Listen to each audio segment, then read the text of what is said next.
हाँ जी दोस्तों, क्या हाल। आशा करता हूँ कि आप सब अच्छे होंगे और मैं भी बस सब बढ़िया। आज देखते हैं अपन मीनिंग ऑफ ऑडिटिंग। ऑडिटिंग आखिर होता क्या है, तो अपन देखेंगे कि एन ऑडिट है ना, वो एक इंडिपेंडेंट एग्जामिनेशन होता है। जो कि देखें किस चीज़ का होता है, ये होता है financial information of an entity. अपन एक एंटिटी की फाइनेंशियल इन्फॉर्मेशन का इंडिपेंडेंट एग्जामिनेशन होता है कि वेदर चाहे वो प्रॉफिट ओरिएंटेड हो, चाहे वो प्रॉफिट ओरिएंटेड ना हो, और ना ही इरिस्पेक्टिव, मतलब कि ना कि उसकी साइज और लीगल फॉर्म से उसका कोई फ़र्क पड़ता है, इरिस्पेक्टिव ऑफ इट्स साइज और legal form.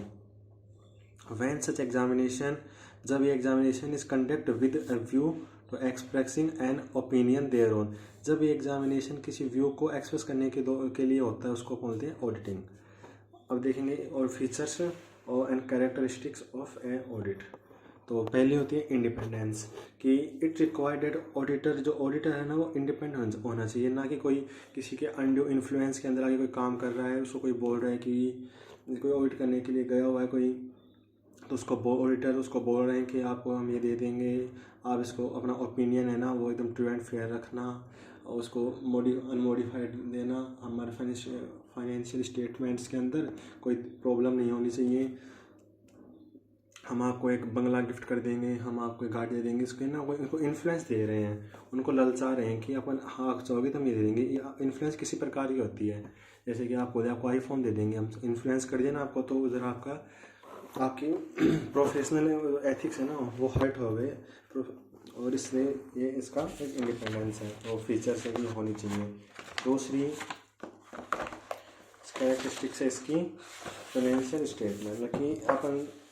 the responsibility of management of an entity is to prepare financial statement as per applicable FRF इसका मतलब है कि जो मैनेजमेंट है ना उसकी ये है ना, मैनेजमेंट की रिस्पॉन्सिबिलिटी है कि वो जो अपने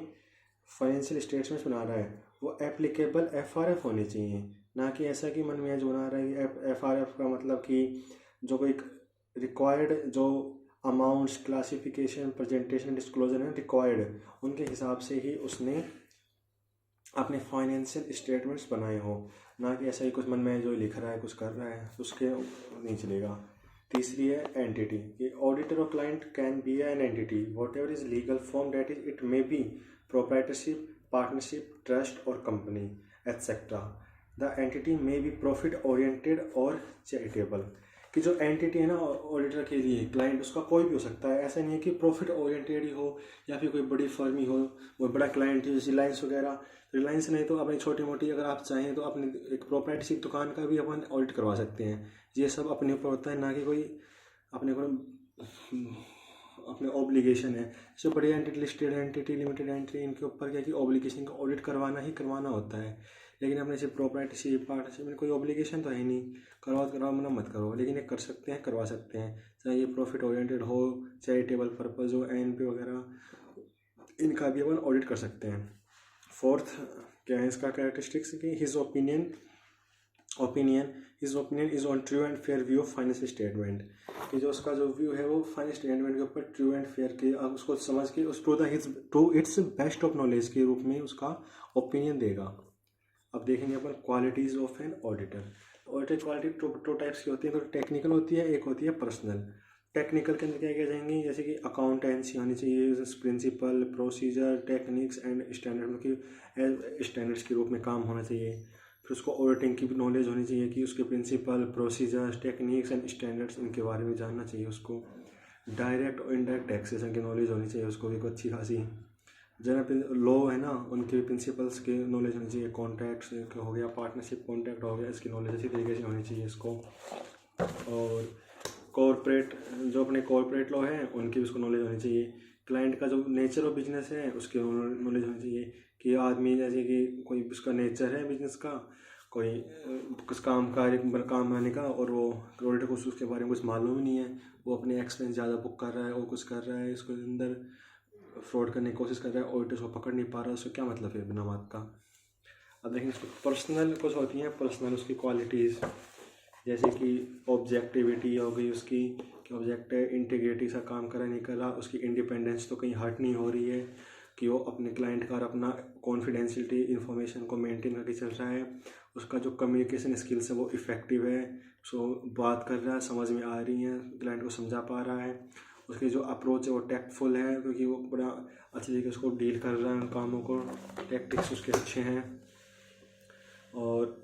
क्लियर हेडनेस है, दिमाग उसका अच्छा, बड़े काम कॉमन सेंस के साथ वो काम कर रहा है, रिलायबिलिटी उसके ऊपर अपन रिलाई कर सकते हैं और उसके ऊपर ट्रस्ट भी कर सकते हैं क्योंकि ये फाइनेंस इन्फॉर्मेशन बाहर जाएंगे उसकी कंपनी को बहुत फर्क पड़ता है इसका कि दूसरे जो अपने वो हैं शेयर होल्डर्स वगैरह बाहर की पब्लिक ही जाएगी देखेगी कि कंपनी अच्छा परफॉर्म कर रही नहीं कर रही है, ये सब का भरोसा सिर्फ ऑडिटर ही होता है। और जो ओनर्स हैं उनके वो अपॉइंट करते हैं ऑडिटर को कि वो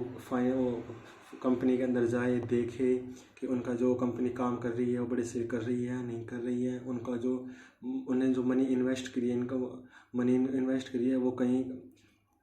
डूबने तो नहीं वाली है, कि वो देख के आए कि जो मैनेजमेंट है वो कुछ फ्रॉड वगैरह तो नहीं कर रहा। फिर देखेंगे अपन ऑब्जेक्टिव ऑफ ऑडिटर कि ऑडिटर की ऑब्जेक्टिव ऑफ कौन कौन से, जो कि इंडिपेंडेंट ऑडिटर के ऑब्जेक्टिव जो लिखे हुए हैं अपने यहाँ SC 200 के अंदर गिवन है। ऑब्जेक्टिव ऑफ ऑडिटर कि overall objective of auditor as per SC 200, overall objective of an independent auditor in conducting an audit of financial statements, the all objective auditor are, इसके मेन रूप से दो objective होते हैं as per SC 200। पहला कौन सा कि to obtain reasonable assurance, reasonable assurance मतलब कि high but not an absolute assurance, कि उसको एक रीजनेबल एश्योरेंस मिला कि जो मैनेजमेंट है उसने जो काम है तो इस बेस्ट ऑफ इस नॉलेज के लिए हैं, उसमें कोई गलती नहीं है। ऐसा नहीं कि एब्सोल्यूट मतलब कि कोई गलती नहीं है, मैंने जो भगवान तो है नहीं कि वो सब कुछ करेगी, उसने कुछ मिस्टेक नहीं की, कुछ नहीं किया, ऐसा तो हो नहीं सकता। तो रीजनेबल कि हाँ उसने अपने हिसाब से बिल्कुल बेस्ट बनाए हैं, कोई मटेरियल छोड़ा नहीं है, कोई कुछ उसने गलत नहीं किया। About whether as about financial statement की उन्हें finance statement as a whole complete finance statement are free from material misstatements. Material misstatement क्या होते हैं ये मटेरियल मिस स्टेटमेंट, कि एक तो जो रिपोर्टिंग अमाउंट्स क्लासिफिकेशन प्रेजेंटेशन और डिस्क्लोजर, और एक required amounts classification percent disclosure के अंदर कोई भी डिफरेंस होता है ड्यू टू कोई फ्रॉड कोई एरर के कारण, जो भी कोई डिफरेंस होता है ना उसको अपन बोलते हैं material misstatements. Whether due to fraud और error, thereby enabling the auditor to express an opinion on whether the finance statement are prepared in all, जो मटेरियल के रिस्पेक्ट्स है ना उनके हिसाब से बना गया है कि कोई